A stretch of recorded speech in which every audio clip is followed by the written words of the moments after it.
Adhamadava Kunja Vihari Gopijana Vallabha Girvaradhari Radhamadava Kunja Vihari Gopijana Vallabha Girvaradhari Yashodanandana Brajana Rangana Yashodanandana Brajana Rangana Jamuna Tiravana Chari Jamuna Tiravana Chari Radha Madhava Kunja Vihari Vijana Vallabha Girivardhari Yashodanandana Brajana Ranjana Yashodanandana Brajana Ranjana Yamuna Tiravanachari Yamuna Tiravanachari Raganatha Kunja Vihari Gopijana Vallabha Girivardhari Hare Krishna, Hare Krishna, Krishna Krishna, Hare Hare, Hare Rama, Hare Rama, Rama Rama, Hare Hare. Hare Hare Krishna, Krishna, Hare Hare Krishna, Krishna, Krishna Krishna Krishna, Krishna, Hare Hare Hare, Hare Hare Rama, Rama, Hare Hare Rama, Rama, Rama Rama Rama, Hare Hare Hare. Hare. Hare Krishna, Hare Krishna, Krishna Krishna, Hare Hare, Hare Rama, Hare Rama, Rama Rama, Hare Hare Hare. Hare Jaya Radha Madhava Shri Radha Jaya Radha Jaya Madhava, Radha Madhava, Giri Radhe.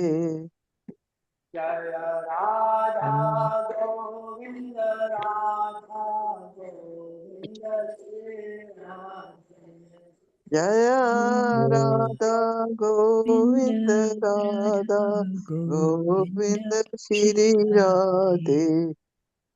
Radha Shama Sundar Radha Shama Sundar Shri Radha Jaya Radha Sham Sundar Radha Sham Sundar Shri Radhe. Hare Krishna Balaram Krishna Balaram Krishna Balaram Jaya Krishna Balaram Jaya Krishna Balaram, Krishna Balaram, Krishna Balaram, Jaya Krishna Balaram. Savana Dham Savana Dham Savana Dham Jaya Savana Dham Jaya Vrindavan Dham, Vrindavan Dham, Vrindavan Dham, Jaya Jaya Vrindavan Vrindavanata Dham. Gauranga Gauranga Jai Gauranga Jaya Gauranga Jaya Gauranitai, Gauranitai, Gauranitai, Jaya Jaya Gauranitai. Prabhupada.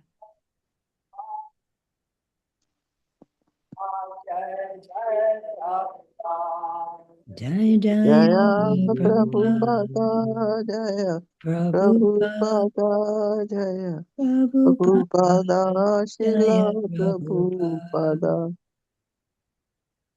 Jagat Guru Srila Prabhupada ki jai, Jai, Gauri Vaishnava Vrinda ki jai, Jai, Gaura Premanandi. Hari Hari Hari Bol.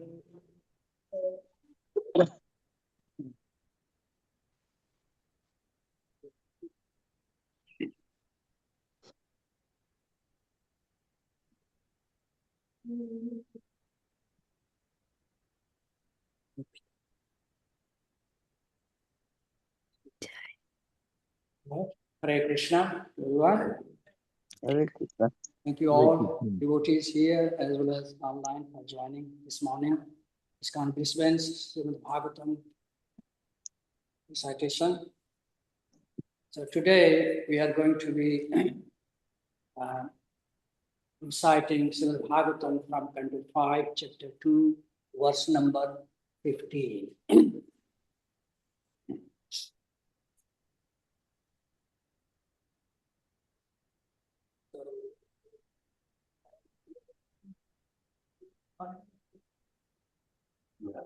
Very good.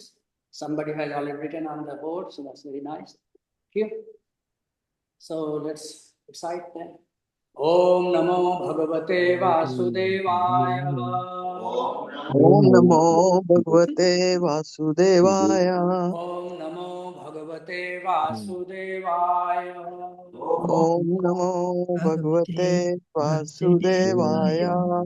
Om Namo Bhagavate Vasudevaya.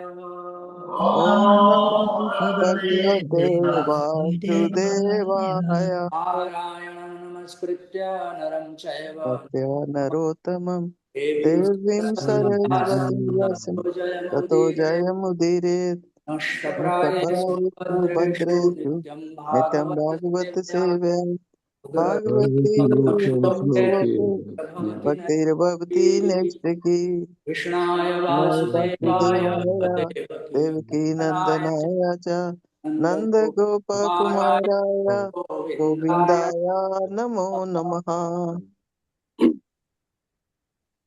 So I'll recite this verse on the tune of Govindam Adi Shanti. The lines are long.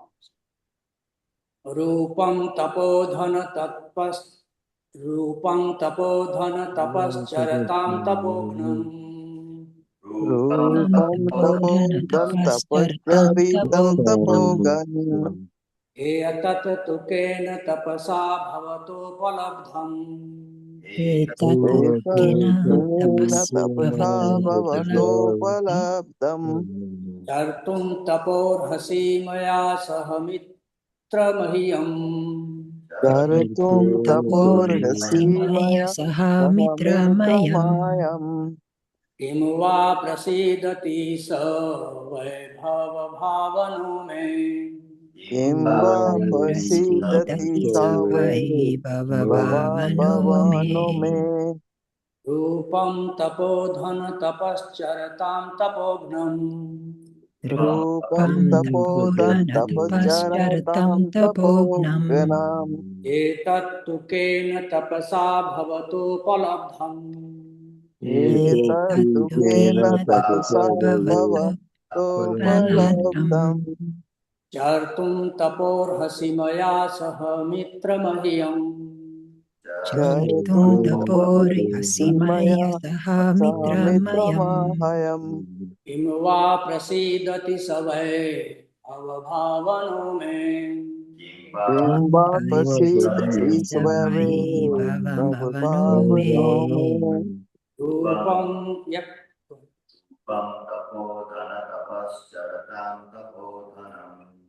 Rupam Rupam Tapam तपोधन tapodhana Tapascharatam tapascharatam Tapogan. tapognam.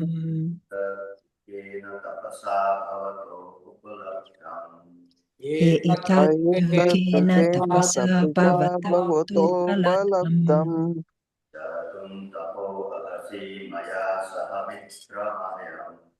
Charitam Charitam tapori hasimaya taporhasimaya sahamitраmayam. sahamitramahayam.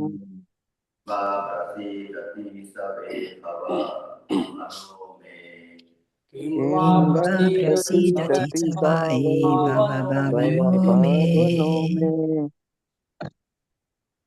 Anyone on the Zoom? Rupam tapodan tapaschar charatam tapoganam. Rupam tapodan tapascharatam tabognam. Etattukena tapasa bhavo upavaldavam.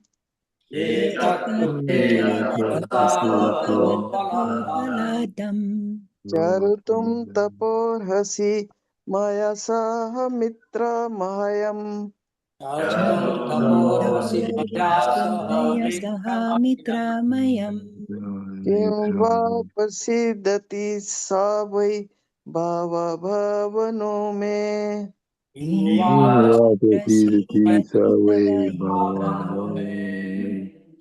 Rupam tapodhana tapascharatam tabognam.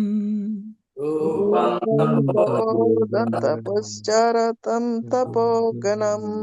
He hai itattukena tapasa bhavato palatam. Etattukena tapasa bhavato upavalabdam. Jartum tapori hasimaya sahamitramayam.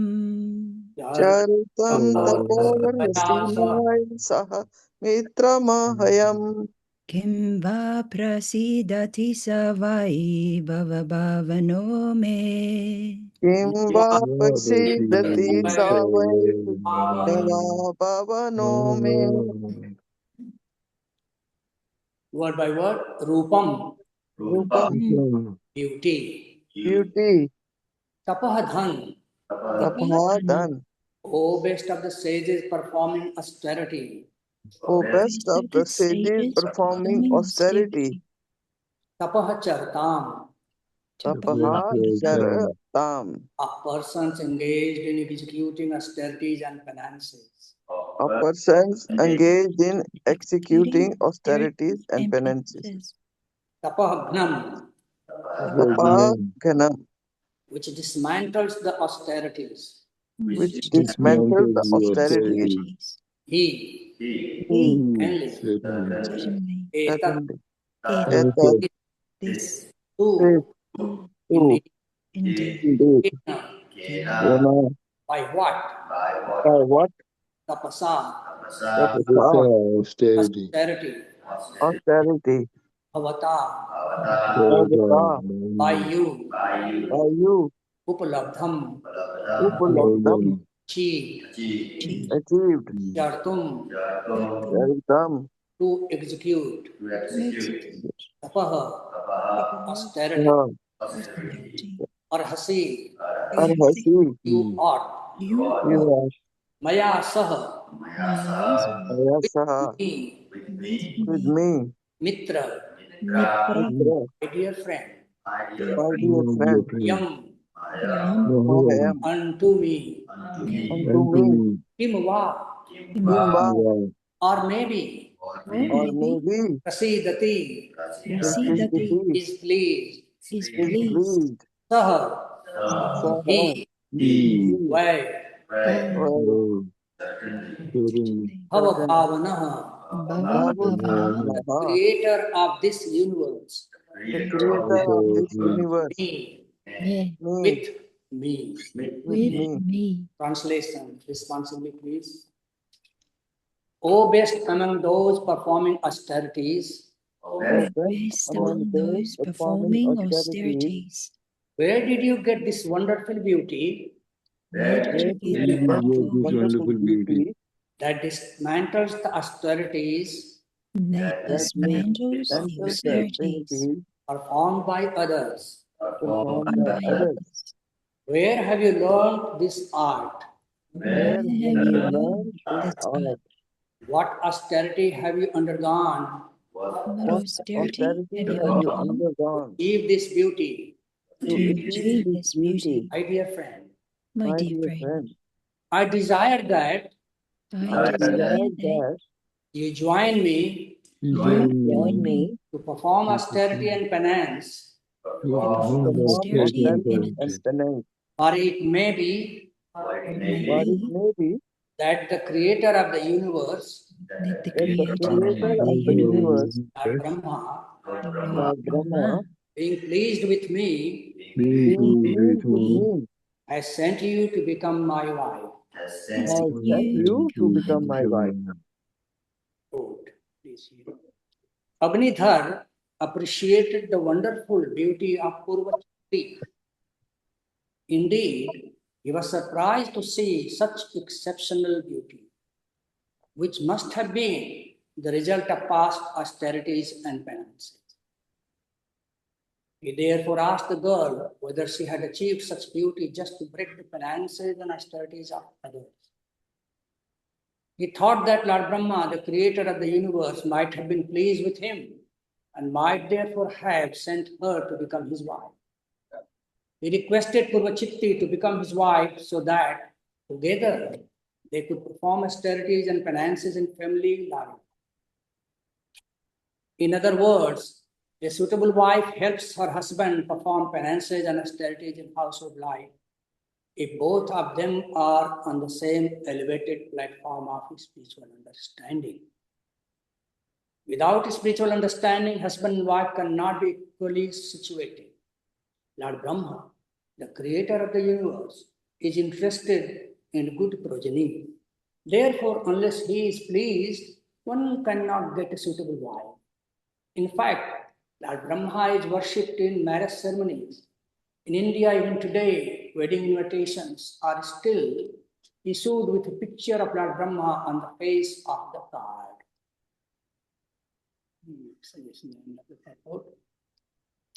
Om Jnanatimirandasya Jnananjana Chaturgunamilitam Yena Tasmai Shri Guruve Namaha Mukam Karoti Vachalam Pangum Langhayate Yat Kripatumaham Vande Shri Guru Dinataram Yat Kripatumaham Vande Paramanandamam Paramananda Pathaya Prema Varshakshirayati Sarvada Sarvasevyaya Shri Krishna Namaste. Hare Krishna. Thank you for joining. So we have been studying the lineage of Swambhu Maharaj, and at this point of time we are discussing the progeny of Priyavrat Maharaj, second son of Swambhu Manu. We've already gone through the glorification of Uttanpad's lineage, Devahuti, Prasuti, Akuti. Now we've been discussing last few couple of chapters. Maharaj Priyavrat progeny. So here we have now started discussing the activities of Maharaj Agnidhar, who is one of the sons of Maharaj Priyavrat. And as the verse indicates here, that he has been blessed by a beautiful girl sent by Lord Brahma to him to accept her as a wife. This was so when he sees Purvachitti, this is what he tells her. O best among those performing austerities, where did you get this wonderful beauty that dismantles the austerities performed by others? Where have you learned this art? What austerity have you undergone to achieve this beauty? My dear friend, I desire that you join me to perform austerity and penance. Or it may be that the creator of the universe, Lord Brahma, being pleased with me, has sent you to become mine. So when I was reading this verse, and the purport given by Srila Prabhupada, few thoughts came to my mind, which I would like to share with you. So, if we reflect upon the consciousness of Maharaj Raganatha, he is faced with a very beautiful woman, a girl. He appreciates her beauty, but his appreciation is not superficial, just purely at an external level, a physical level. He looks deep down the source of that beauty. And what he links it is that she must have performed austerities to achieve this beautiful body. What we are, who we are, what we look like, how beautiful, how ugly, how healthy, and how happy or unhappy life we have in this life is very much dependent upon our karma, past lives. And so he appreciates that like if we are born in a very good pious family, a rich family, it reflects that we must have done something good in the past life to achieve this opulent lifestyle. So being beautiful is also one of the 6 opulences. Beauty is one of the 6 opulences.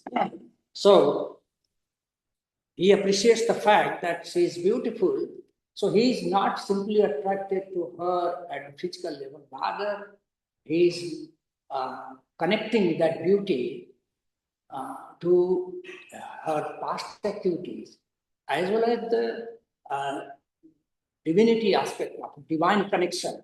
This is where that's how I see it. This is where he is trying to see that how she is beautiful, and to become beautiful, she must have performed austerity. So this is one of the qualities she is admiring, which could become an asset in his life if she becomes his wife. So,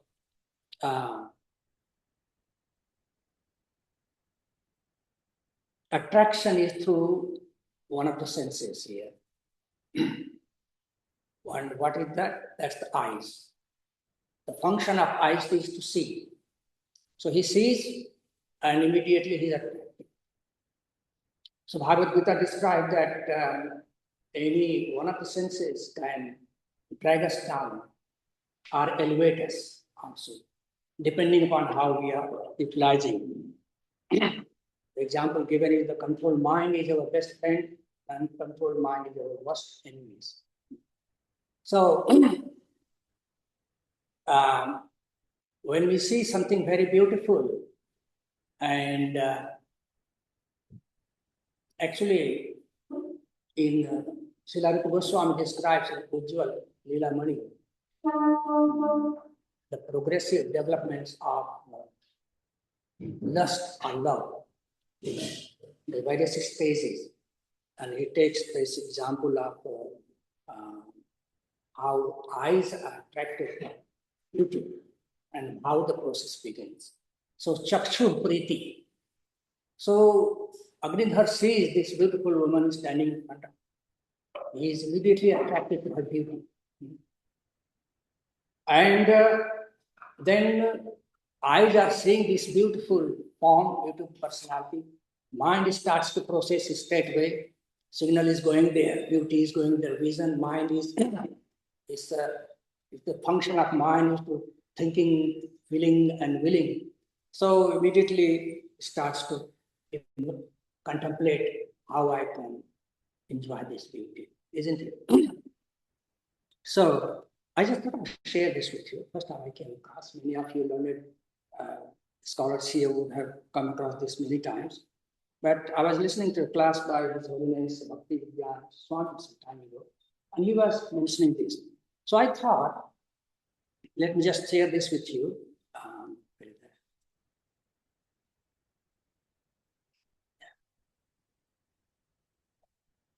So it begins with Chakshu Priti.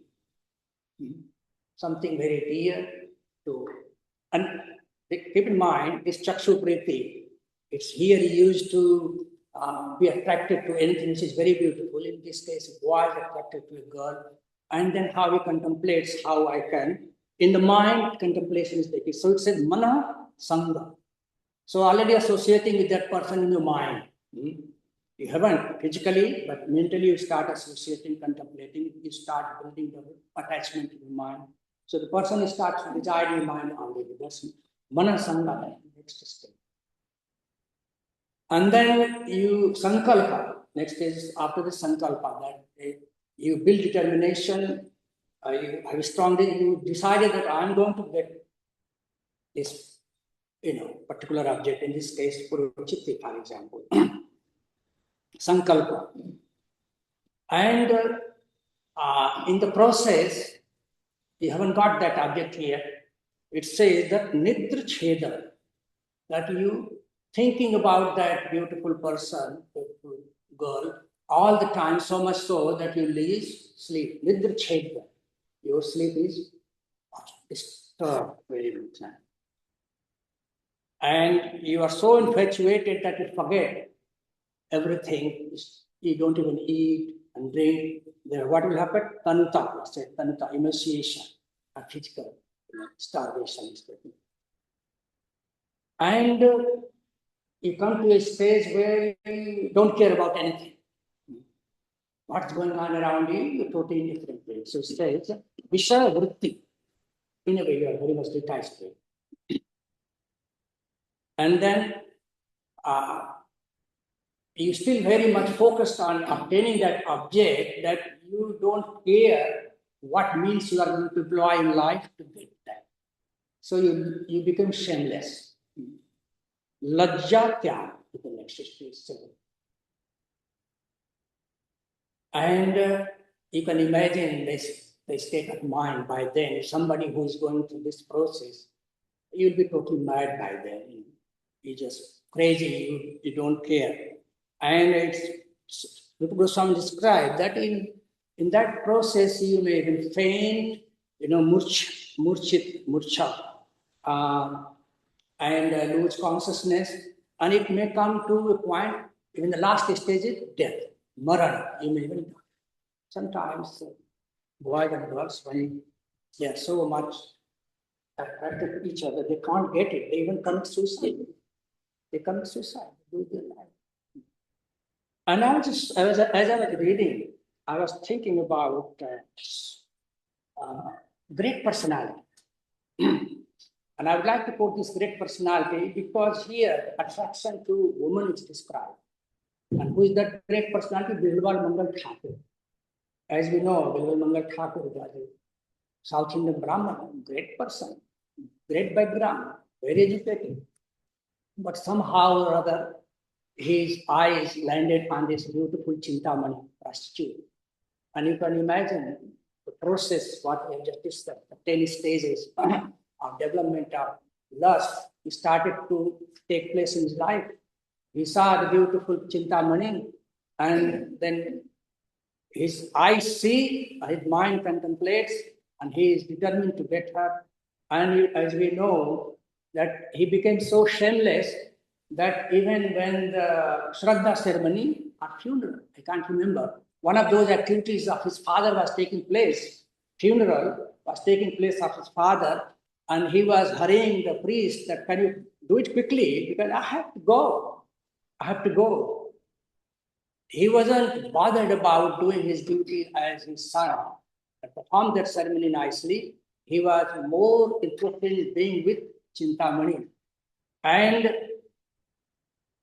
we know the story how to get to Chintamani, he had to cross a flooded river, and he took shelter, help of a dead body, considering it to be a log to cross the overflowing river. He goes there on the other side, and it was raining, and so much so. And Chintamani had waited for him. There was really affairs. He was coming, and then she locks the door, goes inside, takes it, but he goes there and knocks the door. And you know how he reaches there? He takes help of even a snake. And I imagine how when he was holding the snake didn't sleep. That means snake must have coiled onto something. So it was like an anchor. He grabbed it and climbed the wall and then goes inside and Chintamani sees him. And Chintamani is amazed on his sankalpa, his determination. And this is where she plays such a wonderful role in his life. That oh, was Bilvamangal Thakur his name right from the life? Sukha. Leela Sukh. That's wonderful. So Leela Sukh, basically she addresses him that if the amount, the kind of devotion you are showing to me, if you show this devotion to Lord Krishna, you will not be successful. And Bilvamangal Thakur appreciates the turning point in his life that he even acknowledges her as his first guru. I think it is in Krishna Karnamrita, he writes like that. So she points him, she turns him towards Krishna.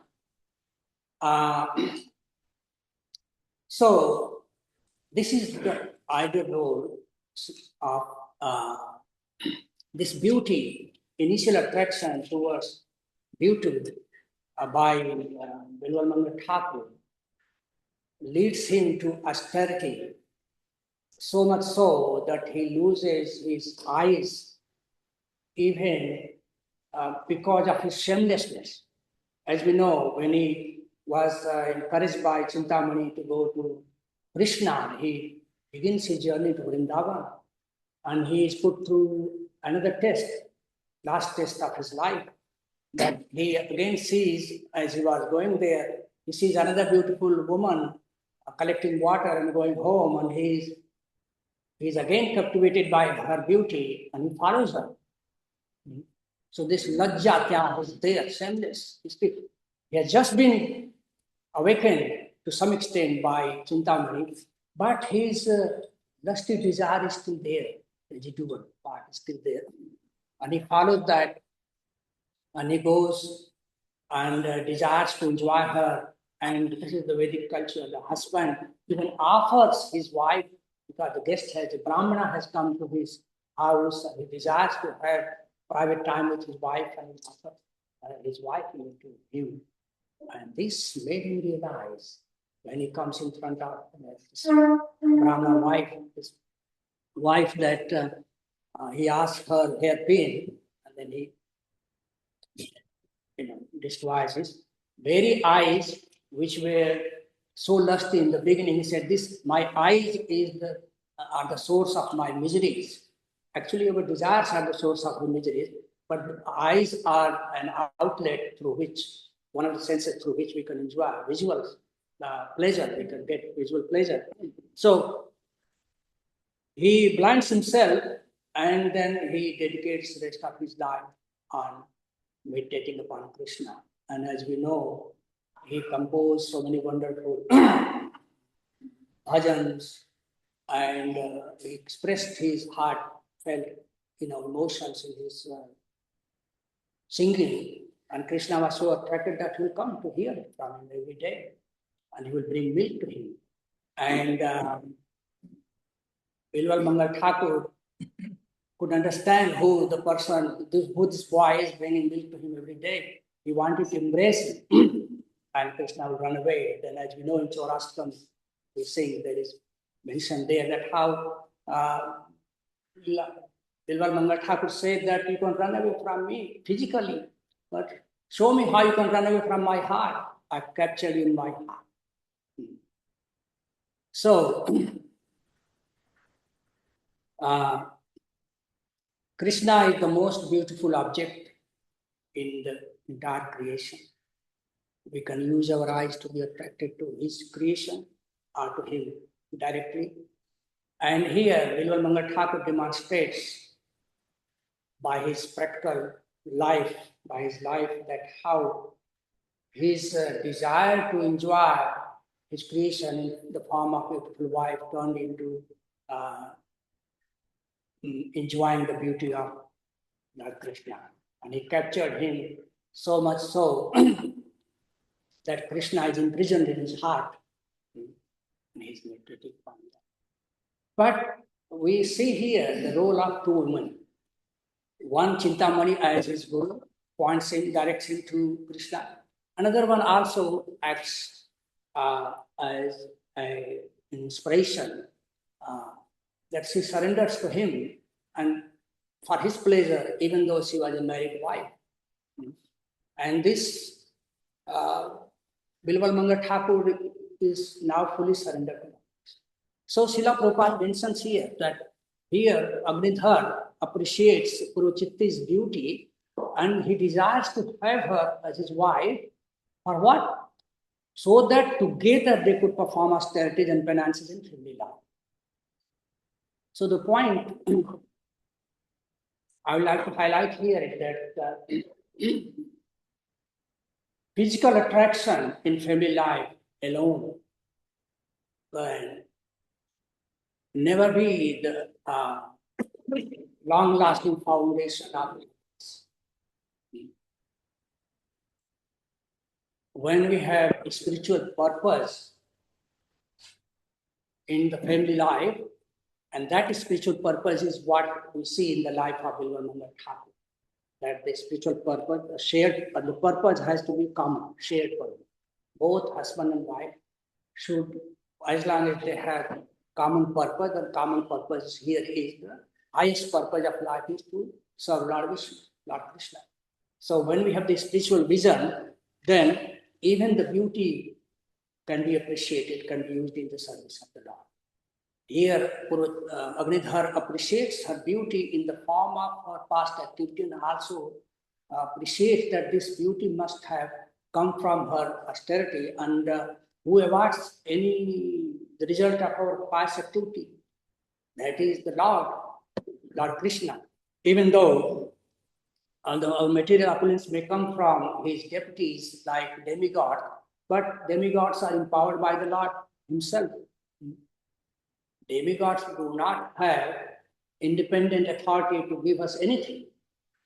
Even when we want to worship a demigod, it is Lord Krishna who enables us to worship them. Because what is our natural affinity? Because we are part and parcel of Lord Krishna. Therefore, our natural affinity is to love only Lord Krishna, nobody else. But when we desire to serve anyone other than that, then only Lord can enable us to do that. So when we want to serve any demigod, Lord Krishna, if we are very, very keen, we have strong desire to serve, then Lord Krishna will allow you. Until he does that, we won't be able to succeed in doing so.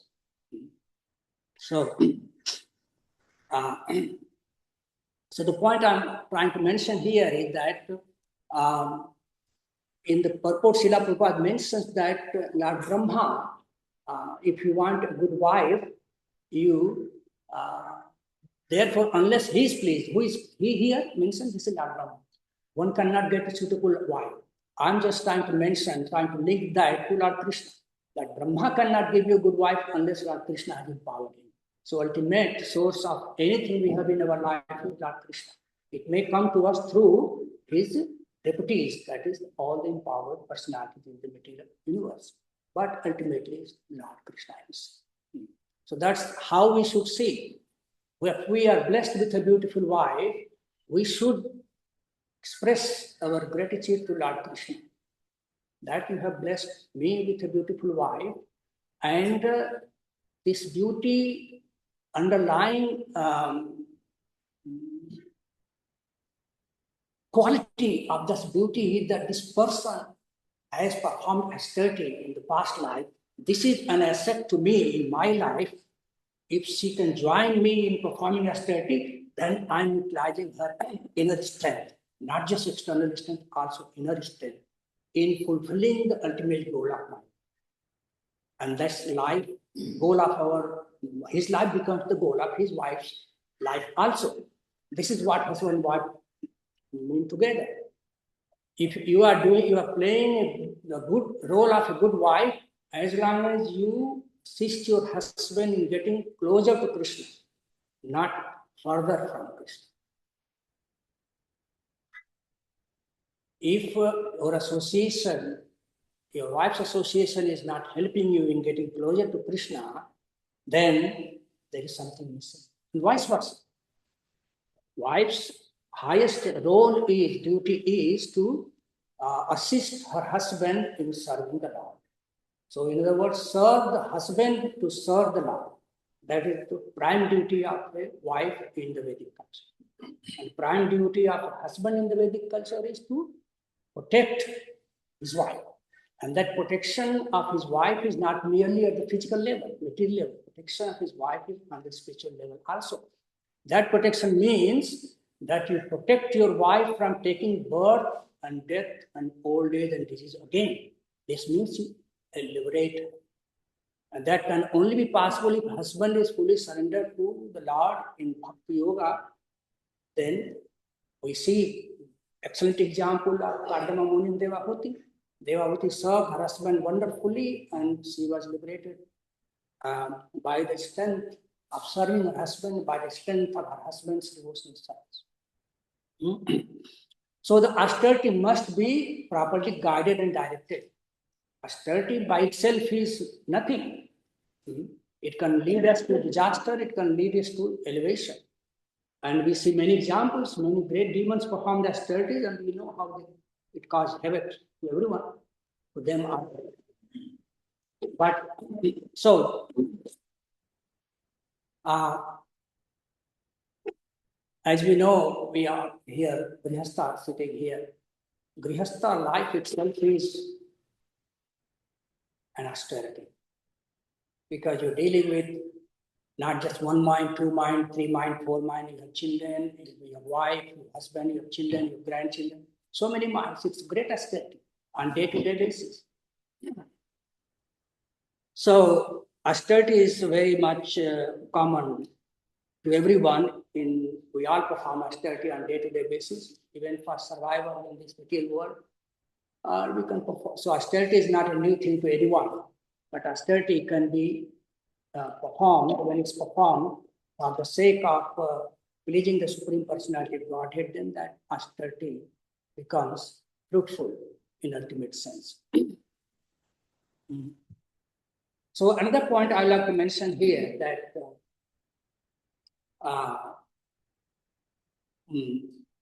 in our Krishna conscious movement, Srila Prabhupada encouraged us to do whatever is possible as parents in order to attract a good progeny in life with children. So here says, interested in good progeny, if you're interested in worship Lord Brahma. But also we have samskaras like Garbhadhan samskara. And so you get pious soul coming in your womb, in your family life.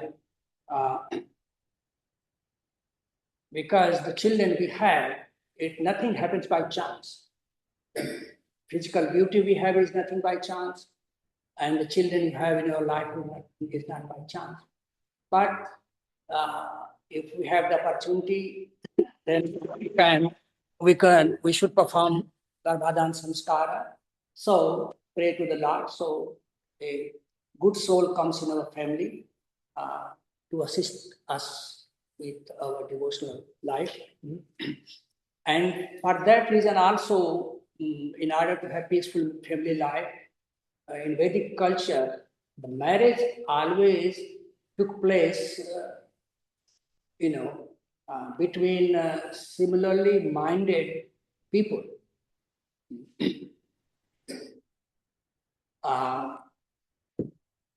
Gotra is there also. So before marriage, parents, when parents were involved those days, parents will look at the horoscope of boy and girl, and they will find out what is the varna. According to Daiva Varnashram system, varna is determined by the predominant material mode of nature you have. So if your mode of nature is very much goodness, then your varna is Brahmana. If it is passion, then Kshatriya, like that. So they will look at that and okay, this boy is of Brahmana varna, this girl is Brahmana varna. Yes, good match. Why that was so important?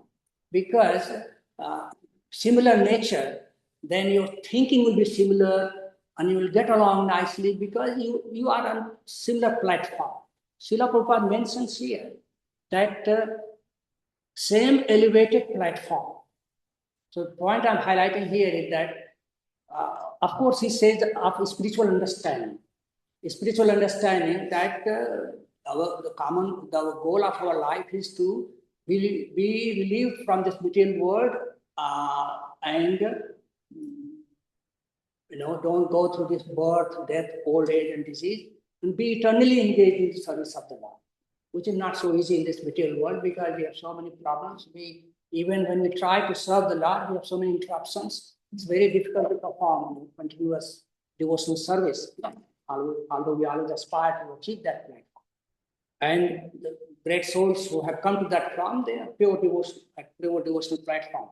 But here, if we want to be engaged in, nice devotional service, Srila Prabhupada always encourages that we get rid of this samsara chakra, be free, so you can be in Vaikuntha Loka or Golok Dham, you can be continuously engaged in serving the Lord. So, to perform bhakti, we need positive framework in your life. When you have so much storm happening in your family life, it's very difficult for mind to be dedicated to something else. But even if that is the most attractive personality like Krishna is standing in front of us, very difficult. So when we have association which is favorable to bhakti, then it makes it easy for us. So for that reason also, marriage is an important event in one's life. And those days, you marry once and that's it. So it's a very serious matter. So parents will pay a great deal of it, spend a lot of time in figuring out the right girl, the right boy. So that kind of marriage, when marriage is taking place between similarly disposed people, consciousness, that is called anuloma. Like Brahmana marrying Brahmana, Kshatriya marrying Kshatriya girl. It's like that, then you have similar nature, then one wheel is not going left, other wheel is not going right, both walking in the same direction. But if you marry, if the marriage between the two varnas, you have Brahmana, Kshatriya, Vaishya, Shudra, and if a Brahmana marries a Kshatriya, Kshatriya marries a Brahmana like that, that kind of marriage is called Pratidoma. So your starting point is, platform is different. One is at the platform Brahmana, other is the platform Kshatriya. So there is going to be difference of different natures, so you have more noise there. So to minimize the noise in our life, it was good that we choose the both partners are very similar nature, therefore it becomes easy. The journey becomes easy.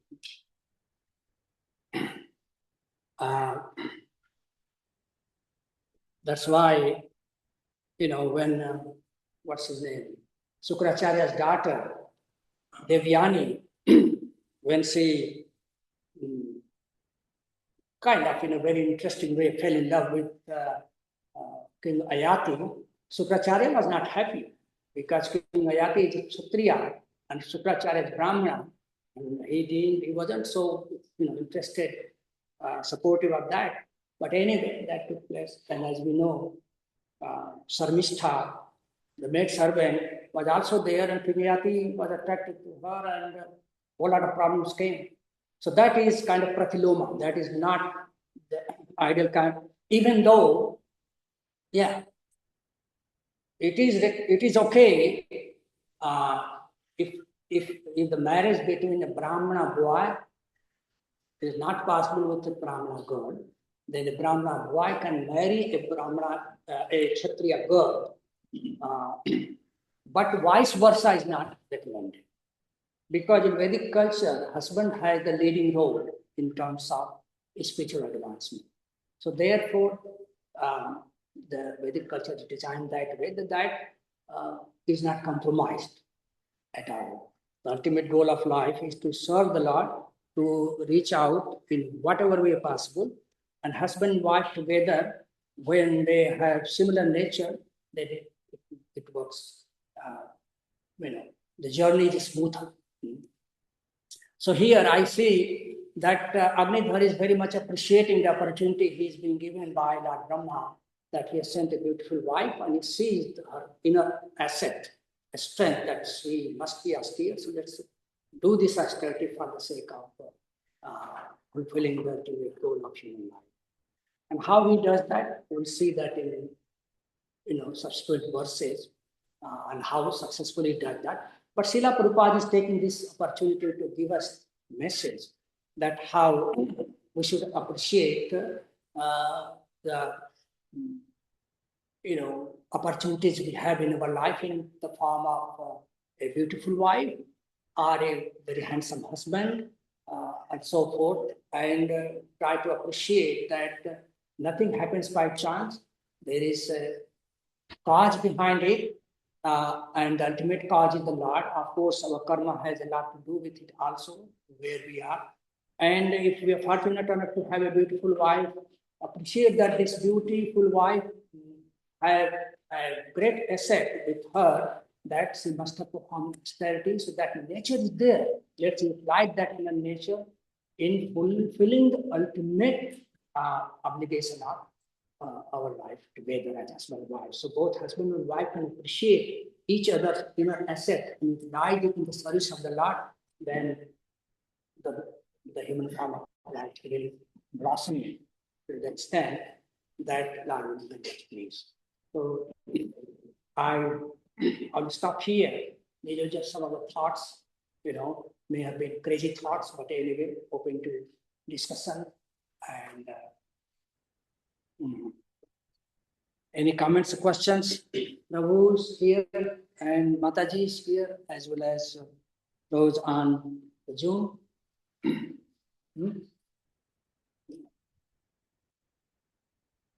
So that's how I see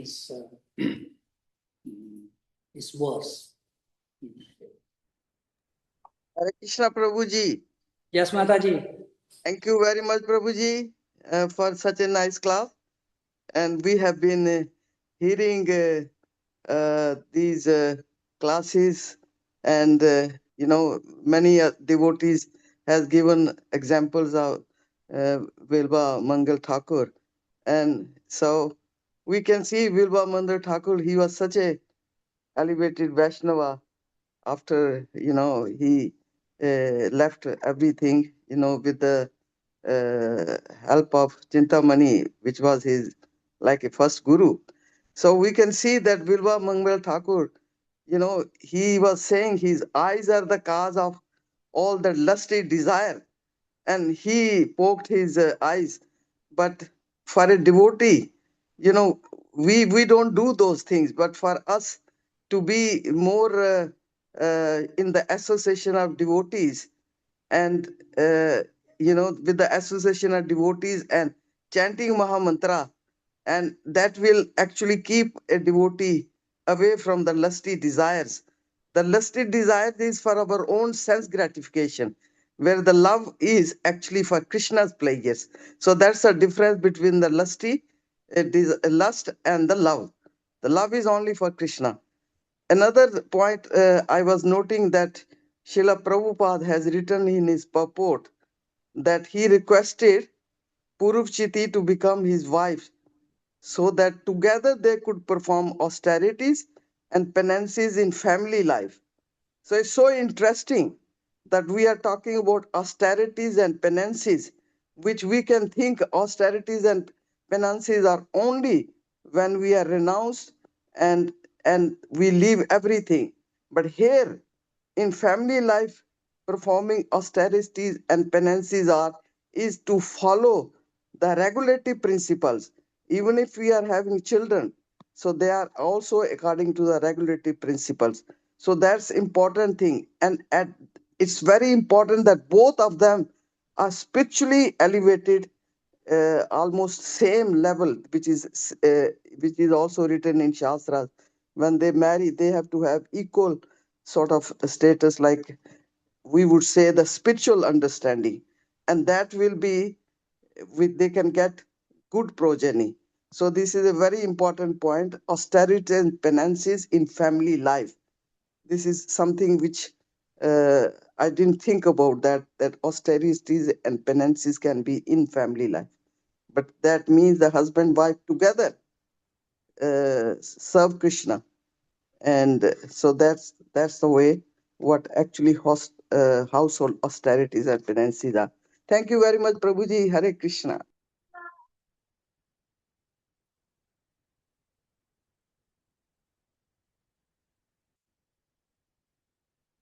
Thank you so much, Mataji. Yeah, thanks for your comments. Haribol Who can Prabhu, say thank that there is no austerity in family life? You don't have to think, you don't have, it's not a component which you have to introduce from outside. It's there. I see, it's there. Because every one of us is unique in this world. We have our own big body and so many thoughts. And so to lead a peaceful, happy family life requires a great deal of strength from everyone in the family. You have to tolerate your children, you have to tolerate your grandchildren out of love, because they are growing up, they will make mistakes, you have to guide them, and your wife may not be happy with you, you have to tolerate that, your husband may not be happy with you, you have to tolerate that, you have to work on this. Every day, I see every day there is a step. And it is just very austerity which young generation are not keen to perform. The day they get married, they want freedom. On the name of freedom, they leave the family, they don't want to do, because they don't want to perform that austerity. So austerity is deep rooted in our Vedic culture. We had generations and generations living together. And why? Because the love was there, the care was there. So all the shortcomings and ups and downs, people were tolerating, because the overriding factor was love. So, yes, Mataji, we don't think about austerity, but in family life, but it is there. It's very much there. It's deep rooted in family life. That's why, if you really, if you can have a Krishna conscious family life, that is as good as a sannyasi life. In fact, it's much harder than being a sannyasi. Sannyasi, you are on your own. But here, you are trying to bring everyone's consciousness to Krishna consciousness, and it's great austerity from that. And when we as devotees see it as an opportunity to serve the Lord by serving His children who have appeared in the form of our children in our family, then our consciousness shifts very dramatically. Then our tolerance becomes easier. Then your tolerance is even properly guided. Then it has a different flavor. That tolerance even becomes a little bit more enjoyable, because you see everything in the context of Krishna, then it changes our perspective altogether. Very quickly it changes. Sufferings we go through also change. Our perception change very quickly. We start to see it in different ways. I was inspired by the purport of Srila Prabhupada, and also how Raganatha said beauty. How often we see, when we see someone very beautiful, how often we see that where this beauty has come from. But here he appreciates, and Prabhupada, opens it up further for us to meditate upon. So, yes, Mataji, family life is a life full of austerity. That's why young generation are not keen to perform, and they are not even keen to get married, let alone, it's a worrying situation that young generation are not keen to get married. In India, it's happening a lot now. They're not keen to get married because of so much trauma involved in family life. Anyway, Mataji, thank you so much. points. Prabhuji, I was just saying, Yeah. the austerity in tolerating each other, that's the greatest austerity in household life. Tolerating each other. Jai. Yeah. Yes, Mataji. I know that. And then when we make Krishna as a center, then we can tolerate. Yeah. Otherwise, we say, I'm right. No, I'm right. And we can see that it will create a big problems in family life. So that is great austerity, as you said. Tolerate, tolerate, tolerate. Yeah. Be humble. That's right, Mataji. And also, another thing, I personally exercise that whatever happens in our life, our attitude as a devotee is not to blame anybody. If Yes. I'm receiving terrible time from my wife, then it's time for me to reflect upon. I must have done something horrible in the past life that my wife is behaving towards me, or my husband is behaving towards me. That's the austerity.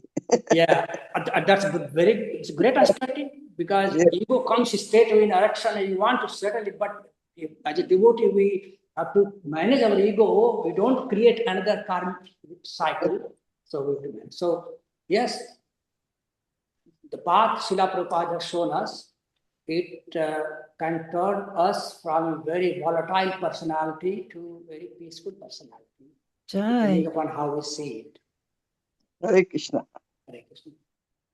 Haribol Prabhuji, thank you so much for class. That was awesome. I admire you coming into the temple and giving class today after Rath Yatra yesterday. I know I was wiped out, so sorry I wasn't present before you.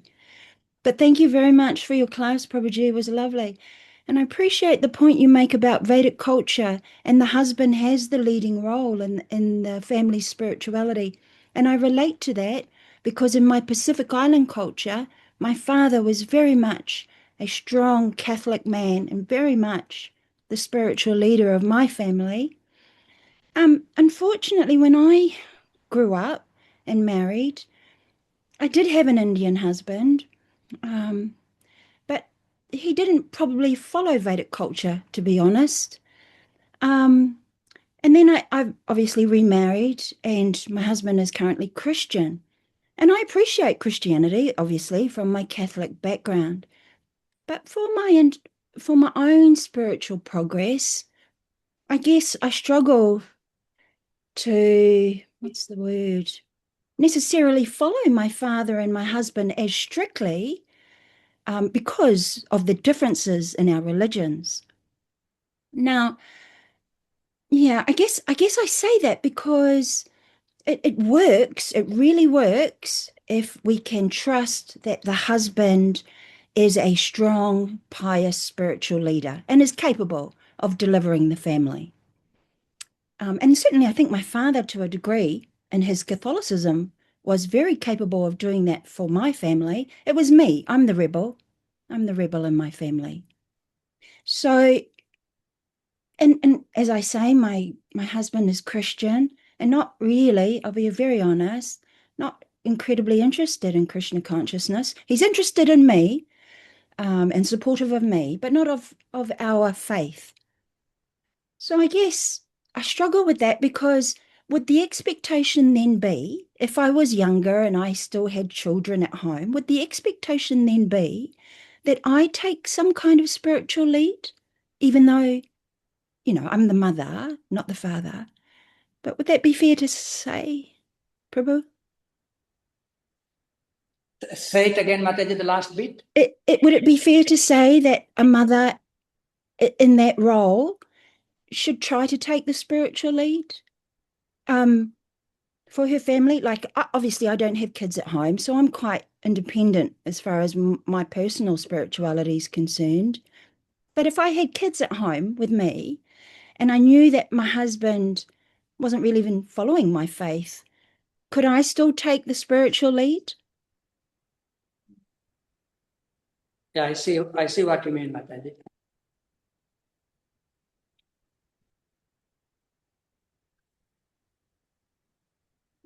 Yeah, we comparing the two different scenarios in Vedic culture. we're talking of the ideal situation where husband is a devotee. Therefore, wife is automatically very nicely looked after if wife is sharing the vision of the husband, very nicely looked after automatically. So becoming a husband, a father is a very serious responsibility. And once, when we have the proper education, what it means to become a father, a husband, a mother, whatever, then and we are properly trained for it, then there is no problem. But when you are faced with a situation where you may not have a husband who is supportive, with, knowingly or unknowingly, then you close that gap of receiving proper association by associating with those who are around you and can support you in that manner. So if we have sincere desire to serve the Lord, Lord will make the arrangement. He will provide you the supportive framework, not necessarily within the family. It may be like here in Brisbane, we have a temple. So you can associate closely with those devotees who are ahead of you in devotional services. And, because we all need support from others in our devotional life. So if husband is not there to support you, or father is not there to support you, the next best support we can always look for, and Krishna will facilitate it. As far as you playing individual role, yes, every one of us has a role to play towards helping our children on the path of liberation and devotional life to the best of our ability. Mother's role in Vedic culture was very much at the initial stage of children, because mother is the bearer of the child, and mother's consciousness is most critical in the development of child while in the womb. So mother is already leading the child on the right path by being a good mother, by following what is favorable for the upbringing or the consciousness of the child. So you're already playing the role of a guru there, because guru means who can liberate, who can pull ones out from the darkness. So you are always trying that. So yes, every one of us can do whatever is possible with our own capability to guide our children and family members. It's not the sole responsibility of one person. It's a one vehicle with many with wheels, and every wheel plays significant role in there. But the Vedic culture designed in such a way that there is a cooperation. There is division of labor, so not one person is burdened with everything. So there is division of labor based upon one's nature and strength and skills. And inner strength of is like that. There is a male ego and female ego. And so Krishna has designed this varnashram system in such a way that our nature is used properly. What is natural to us to act that way. So Mataji, to answer your question, every one of us has the responsible role to play in terms of looking after our own spiritual wealth, well-being, as well as the well-being of those around us. And when we work as a team, it becomes easier. So do the best possible within your own capability, Mataji, and seek support and help from others around you to fill any shortfalls. Does it make sense? Thank you so much, Prabhuji. Lovely answer. I really appreciate it. Thank you so much. Haribol.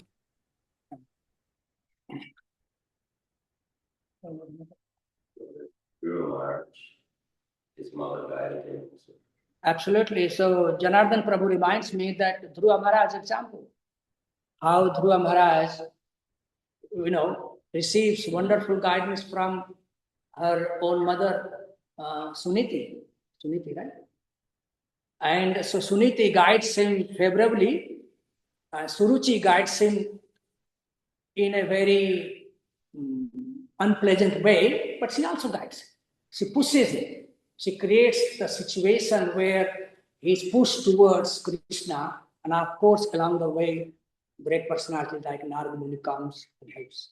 So, the way I see it, Mataji, Lord Krishna is the ultimate controller, and there's nothing is beyond his reach, beyond his capability. When we have sincere desire, he will make the arrangement. Our road may be tough, but he will take care of us. This is what surrender means. That's why I was emphasizing more when Srila Prabhupada writes here that makes the comment in India, people worship Lord Brahma. Of course, so, and on the card, even Lord Brahma is printed. But I was just trying to appreciate that, okay, Brahma is an empowered personality, but where that empowerment comes from? Comes from Lord Krishna. We as a devotee, our focus is Lord Krishna. We connect everything to Lord Krishna. We don't disrespect anyone. We respect everyone's relative positions in the material universe and in the spiritual world and everything. But for that, we have to appreciate our own position first. We are a tiny part and parcel, and we need help from everyone around us to get to the lotus feet of the Lord. So, yes, Mataji, thank you for your comments. Anything to add? There was, I guess you could also say Chindamani, she wasn't really his wife, but she also instructed him. Absolutely. And guided him in the right direction. I was just thinking in regards to the talk previously about austerity, and devotees often talk about austerity, but even though devotees talk about austerity quite a lot, and oftentimes seem to put some emphasis on austerity, but austerity is not really one of the main things that practitioners of Bhakti Yoga should be too obsessed with. Of course, austerity must be there, but it should be very purposefully done. Because otherwise, we've seen cases where devotees who take on too much austerity, their heart becomes very hard, and they're not able to actually deal with others in a Vaishnava-like way, with love and compassion. So people who practice too much austerity, they end up becoming kind of a bit cold or bitter or too strict, and actually end up pushing people away from Krishna consciousness instead of attracting them. So I was just thinking about too much austerity is, if we're not doing it purposefully and consciously, then it becomes like austerity in tamamood, like in ignorance. Whereas our austerity should be very conscious that we're doing this for a very particular reason, and that reason is we're trying to get rid of our attachments to the material things, and we're trying to replace it with attachment and love for Krishna instead. Not that we're just torturing ourselves for no reason. The more somebody is doing austerity, the more people will respect them, or some other reason like that. Because essentially we're in a situation where we are addicted. We're addicted to material enjoyment. We're like drug addicts. And if you try and get a drug addict to quit the drug cold turkey, it's very difficult for them to give it up and to try and replace it with something that makes them feel even better than what the drug did. So, for example, there's the story with Raganatha. There was one man, there was a husband and wife, and I think the husband, they were rich, and I think the husband was a wrestler or something. And the husband was obsessed with the beauty of his wife, and he used to follow her everywhere, he used to hold the umbrella over her head. And so Raganatha told him, I can show you some beauty that's even greater than the beauty of your wife. And he took them to see Raganatha, and then they saw how beautiful the beauty was. And by their own will, because they wanted to, they found something that was even better. They gave up that kind of material attachment to each other. Instead, together as husband and wife, they started dedicating time to serving the deity and serving Krishna. So I was just thinking about how we should be a little careful not to be too obsessed just with the austerity for austerity's sake, but rather for the sake of love of Krishna and for the sake of serving Vaishnavas, and we should be very conscious about what the outcome is that we want from that austerity. Otherwise, it's like, what was the name of that demon who was doing tapasya for Shiva, cutting off his flesh? And he was cutting off all of his flesh, and said, what was the point of that austerity? He'd say, wow, he did the most austerity more than anybody else. How difficult. Hiranyakashipu let the ants and everything eat his entire body. How much austerity is that? What was the point of that austerity? Yes, thank you, Prabhu. And that's why I mentioned that our austerity must be directed, must be guided. You can do austerity out of ignorance, based upon your personal whims and personal motives. And this is the demonic mentality. Austerity for the sake of pleasing the Lord or serving the Lord and his devotees, austerity in the mode of goodness. So that kind of austerity is what is recommended here. And austerity, as I mentioned, is not an external phenomenon to us. Every one of us performs austerity every day. Going to school for a children is austerity. Getting up early is austerity. Eating too much food is also austerity. Eating too little food is also austerity. So austerity is very much part of our life, but how we utilize austerity should be based upon directions given to us in Guru Parampara, then we'll be saved. What the characters we've been studying, they all performed austerity based upon the instructions they were given. And that's how they're successful. Even Lord Brahma, the ultimate authority in this material universe, in terms of being the most intelligent living being, we have to perform austerity. But austerity for the sake of receiving knowledge, doing service to the Lord, being able to do his duty. So austerity, we cannot avoid, even if you want to. Sleeping too much is also an austerity program. What is not austerity? Life from birth to death is also an austerity.